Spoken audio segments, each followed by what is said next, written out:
नमस्कार दोस्तों, स्वागत करते हैं आप सभी का।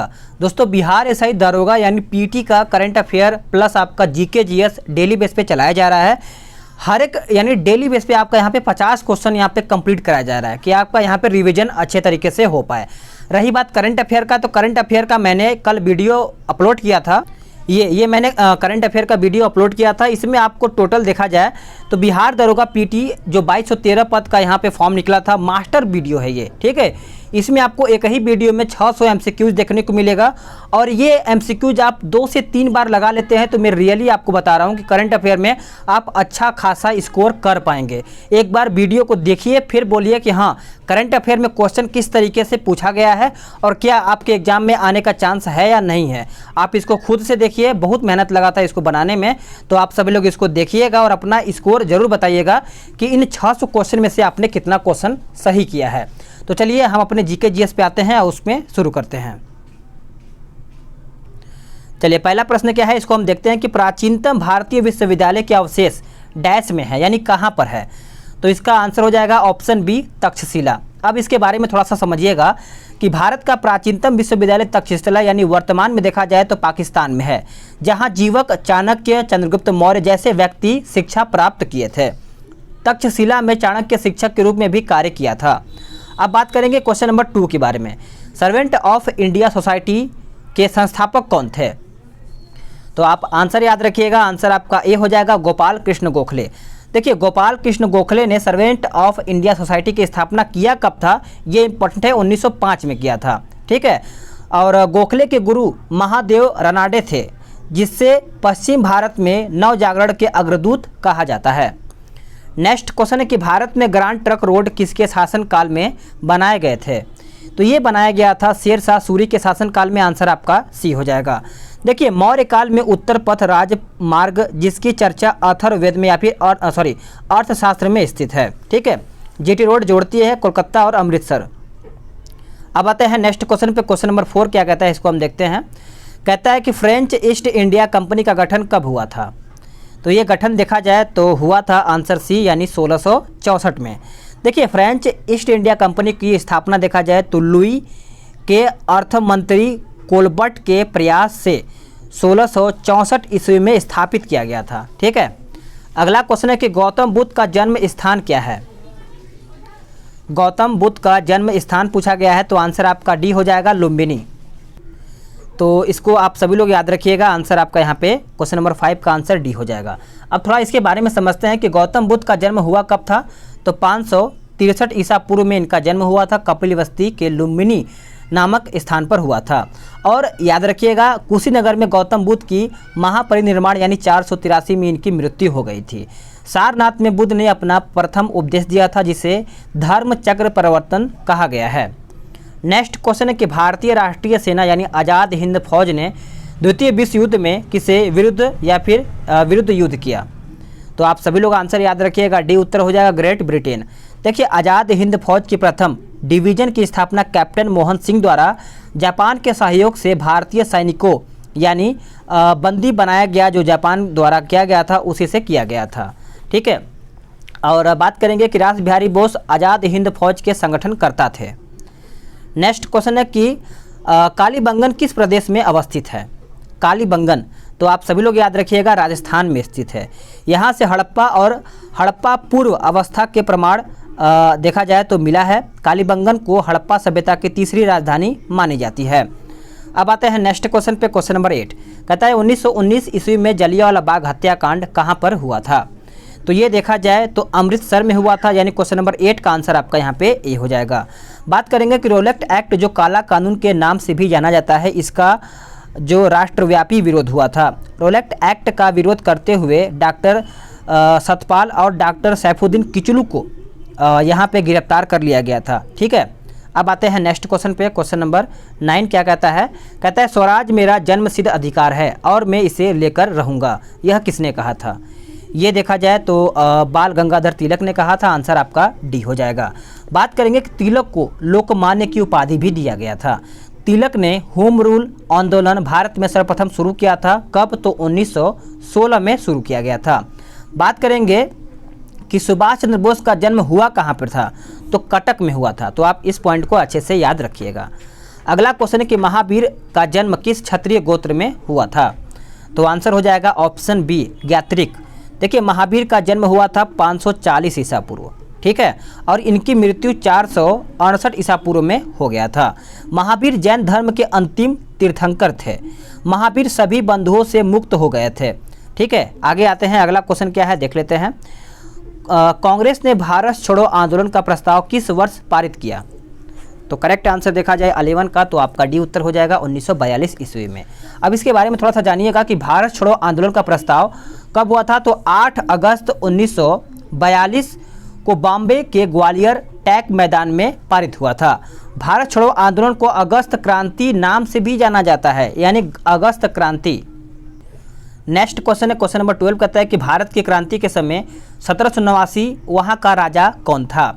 तो आंसर आपका बी हो जाएगा, लुई 16वां। याद रखिएगा कि फ्रांस की क्रांति 14 जुलाई 1789 को क्या बोलते हैं कि बास्तिल की किला को तोड़ने से प्रारंभ किया गया था। अगला है कि नेताजी सुभाष चंद्र बोस खेल संस्थान डैश में स्थित है, यानी कहाँ पर स्थित है? तो ये आपका पाटियाला में स्थित है। आंसर आपका बी हो जाएगा। वर्शिपिंग यानी वर्शिपिंग फॉल्स गॉड्स नामक पुस्तक का लेखक कौन है?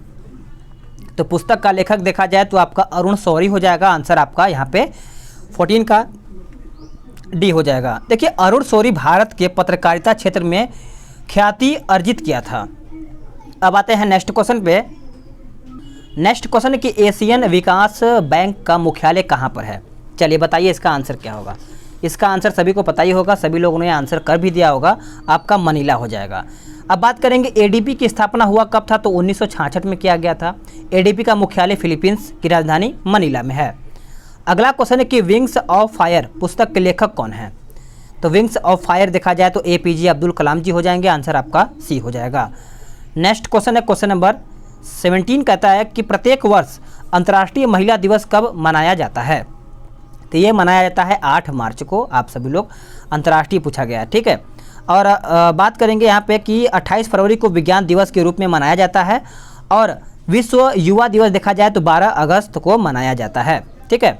अब आते हैं नेक्स्ट क्वेश्चन पे कि बड़ा इमाम बाड़ा कहाँ पर स्थित है? बड़ा इमाम बाड़ा, तो ये इंपॉर्टेंट है, कई बार एग्जाम में मैंने देखा है, प्रैक्टिस सेट में पूछा जाता है। तो लखनऊ मारिएगा, आंसर आपका बी हो जाएगा। और नवाबों की नगरी के नाम से भी आपका लखनऊ जाना जाता है, ठीक है। अगला क्वेश्चन है, क्वेश्चन नंबर 19 कहता है कि संकेताक्षरों टीआरपी से अभिप्राय है? तो आंसर आपका टेलीविज़न रेटिंग पॉइंट हो जाएगा। आंसर आपका यहाँ पे डी हो जाएगा। अगर पूछा जाए कि WW का पूरा नाम क्या है? तो वर्ल्ड वाइड वेब हो जाएगा। और क्या बोलते हैं वैन का? तो वाइड एरिया नेटवर्क। अगला क्वेश्चन है कि वैश्वीकरण से बिहार के किस उद्योग को प्रोत्साहन मिला है?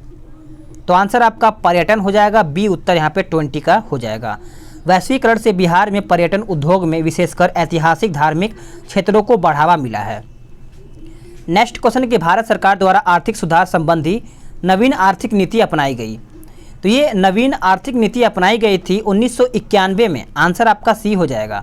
ये डेट याद रखिएगा कि 24 जुलाई 1991 को उदारीकरण की घोषणा भी किया गया था। अगला क्वेश्चन है 22 कहता है कृषि उत्पादकों के मानकीकरण के लिए किस मानक का प्रयोग किया जाता है? तो ये मानक का प्रयोग किया जाता है एगमार्क हो जाएगा। आंसर आपका यहाँ पे बी हो जाएगा। देखिए, बात करेंगे कि इको मार्ग पर्यावरण हितैषी उत्पादकों के लिए मानक प्रयोग किया जाता है। अगला क्वेश्चन है कि बाजार के नियम का प्रतिपादन किया था। तो इसका आंसर हो जाएगा ऑप्शन सी JB से, ठीक है।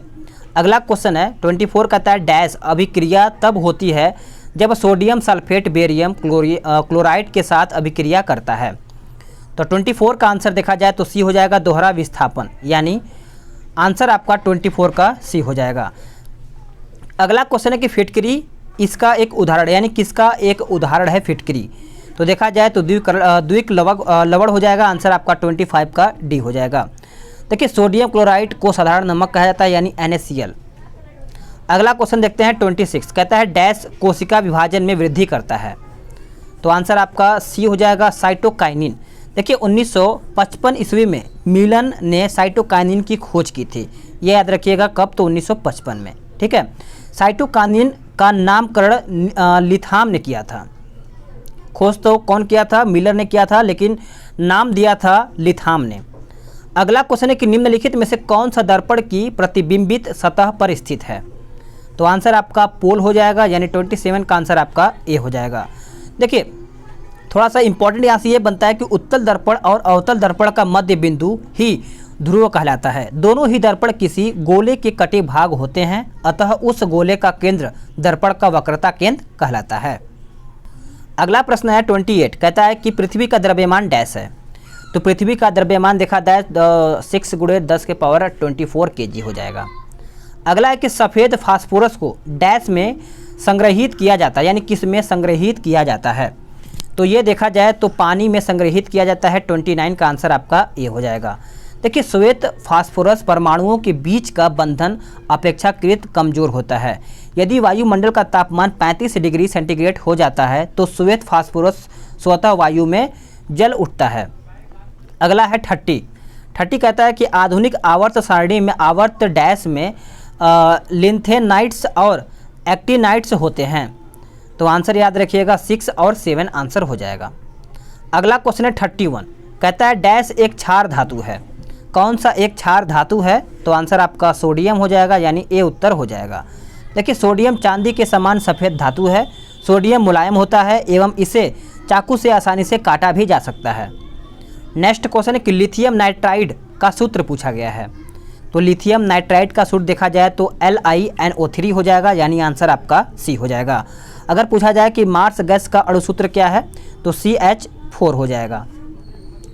अगला क्वेश्चन है 33 करता है कि डैश में कोशिकाओं को ढीला पैक किया जाता है ताकि बड़े अंतःक्रियात्मक रिक्त स्थान मिल सकें। तो इसका आंसर देखा जाए तो मृदु तक हो जाएगा। आंसर आपका यहाँ पे 33 का डी उत्तर हो जाएगा सभी लोगों का। अगला क्वेश्चन है कि जब दो समान बल किसी निकाय पर और विपरीत दिशा में कार्य कर रहे हो तो निकाय पर कार्य करने वाला बल बन जाता है क्या। तो ये बल देखा जाए तो शून्य बन जाता है। आंसर आपका 34 का बी हो जाएगा। देखिए कार्य का मान महत्व तभी होगा जब बल एवं बल की दिशा में विस्थापन के मध्य थीटा का कोण देखा जाए तो, क्योंकि cos थीटा बराबर 1 होता है एवं इसको आप याद रखिएगा। अगला 35 डैश तत्व में दो कक्ष होते हैं जो पूर्णतः रूप से भरे होते हैं। ये सभी आज के सेट में आपका साइंस का क्वेश्चन है जो कि आपके लिए बहुत ज़्यादा इम्पॉर्टेंट है। तो आप आंसर जो है सही करिएगा, डी उत्तर हो जाएगा। नेक्स्ट क्वेश्चन है क्वेश्चन नंबर 36, कहता है डैश धातु का उपयोग इलेक्ट्रिक बल्ब के फिलामेंट बनाने के लिए किया जाता है। तो आंसर आपका सी हो जाएगा, टंगस्टन। सभी को पता होगा कि भारत में टंगस्टन का उत्पादक देगाना खान यानी राजस्थान में होता है। टंगस्टन का गलनांक लगभग देखा जाए तो 3500 डिग्री सेंटीग्रेड होता है और इसका संकेत देखा जाए तो W होता है। अगला क्वेश्चन है कि इथेन में प्रत्येक कार्बन परमाणु डैश से बंधे होते हैं। तो आंसर देखा जाए तो 4 परमाणु हो जाएगा, यानी बी उत्तर हो जाएगा। कार्बन आवर्त सारणी के वर्ग का 14वां सदस्य है। अगला क्वेश्चन 38 कहता है परिवर्तनीय संयोजकता डैश द्वारा प्रदर्शित की जाती है, यानी किसके द्वारा प्रदर्शित की जाती है। तो ये संक्रमण तत्व के द्वारा यहाँ पे प्रदर्शित की जाती है। आंसर आपका सी हो जाएगा। देखिए ऐसे तत्व जो इलेक्ट्रॉन को त्याग कर धनायन प्रदान करते हैं उसे हम धातु कहते हैं। नेक्स्ट क्वेश्चन है 39, कहता है डैश विकास का सिद्धांत हमें बताता है कि कैसे जीवन सरल से अधिक जटिल रूपों में विकसित हुआ। तो करेक्ट आंसर देखा जाए तो डार्विन हो जाएगा, यानी सी उत्तर हो जाएगा।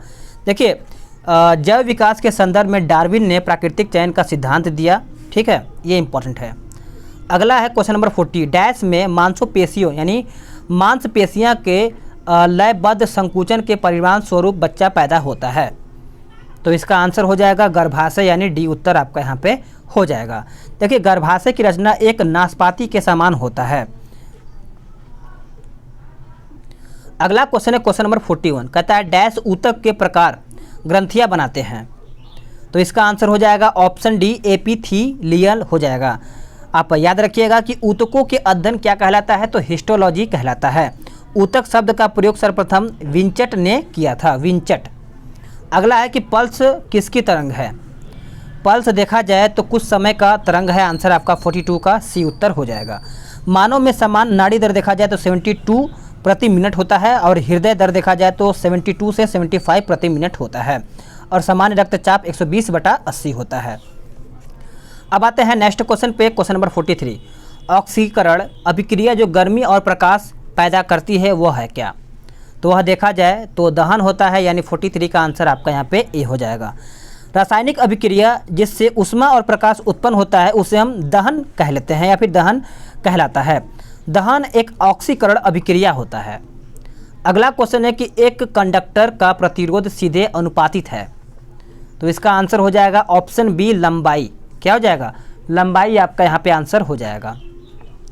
सबसे बाहरी ऑर्बिट में डैश इलेक्ट्रॉन की संख्या एक समान होती है, तो देखा जाए तो आंसर आपका SBI हो जाएगा, यानी डी उत्तर आपका यहाँ पे 45 का हो जाएगा। आप सभी लोग इसको नोट कर लीजिएगा। शुष्क पर्णपाती जंगल गिर में स्थित है, यानी गिर कहाँ पे है तो सभी को पता है, गुजरात में हो जाएगा, यानी 46 का आंसर आपका सी हो जाएगा। ठीक है, और गिर नेशनल पार्क शेर के लिए विश्वविख्यात है। अगला क्वेश्चन है कि सूर्य की परिक्रमा के दौरान पृथ्वी सूर्य से निकटतम दूरी पर होती है, कौन से महीने में? तो देखिए आपका जनवरी महीने में होता है, आंसर आपका 47 का डी हो जाएगा। 3 जनवरी को सूर्य और पृथ्वी के बीच की दूरी न्यूनतम होती है, इसे उपसौर कहते हैं। क्या कहते हैं? उपसौर। नेक्स्ट क्वेश्चन है कि रेडियो तरंगों के विक्षेपण के लिए वायुमंडल के निम्नलिखित स्तरों में कौन उत्तरदायी है? तो कौन उत्तरदायी है तो आयन मंडल हो जाएगा, आंसर आपका 48 का डी हो जाएगा।